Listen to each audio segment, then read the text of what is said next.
Bienvenue dans la review de ce monstre, le OnePlus 3.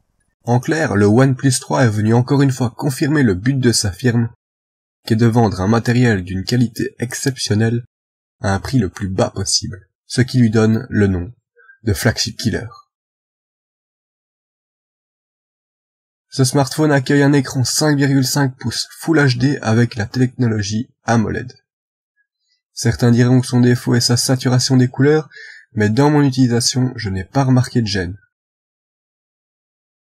Comme les grands smartphones du moment, le OnePlus 3 est désormais fait d'une coque en aluminium très agréable à prendre en main. L'appareil photo arrière ressort un peu du boîtier, donc ça pourra vous gêner lorsque vous l'utilisez sur une surface plane. Les bords de l'écran Gorilla Glass 4 sont recourbés, ce qui lui donne un très bel aspect. Il possède 3 boutons physiques sur ses côtés, les deux traditionnels Power et Volume, mais aussi un bouton déjà présent sur le deuxième du nom, qui permet de mettre le téléphone directement en silencieux, en priorité ou en sonore. Un de ses atouts aussi est la rapidité de son capteur d'empreinte sur sa face avant. Depuis quelque temps maintenant, OnePlus ne voit plus que par OxygenOS, une surcouche de Android 6.0, et ils ont raison car elle est très intuitive et dispose de petits plus comme la personnalisation de grille, le nettoyage de processus et l'intégration du shelf pour afficher des mémos et les applications récentes. Ce point est certainement le moins lent de tous, puisqu'avec ses 6 Go de RAM et son Snapdragon 820, dans n'importe quelle activité, il n'y aura aucun ralentissement. L'appareil photo de 16 mégapixels fait facilement l'affaire et la prise de photo est très rapide.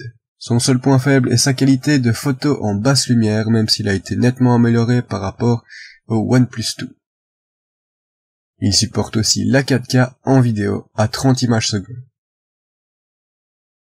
Le module photo avant est lui de 8 mégapixels et n'est pas à plaindre non plus. Avec autant de performance, il ne faut pas s'attendre à être le meilleur en autonomie, mais il fait nettement le travail avec 13 heures d'autonomie en utilisation sans interruption, et la chaleur de sa batterie de 3000 mAh est très peu présente. Il comporte aussi pour la charge le Dash Charge USB-C, qui charge votre smartphone en presque pile 1 heure sans chauffer.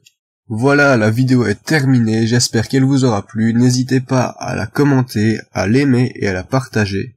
Et moi je vous retrouve pour une prochaine review.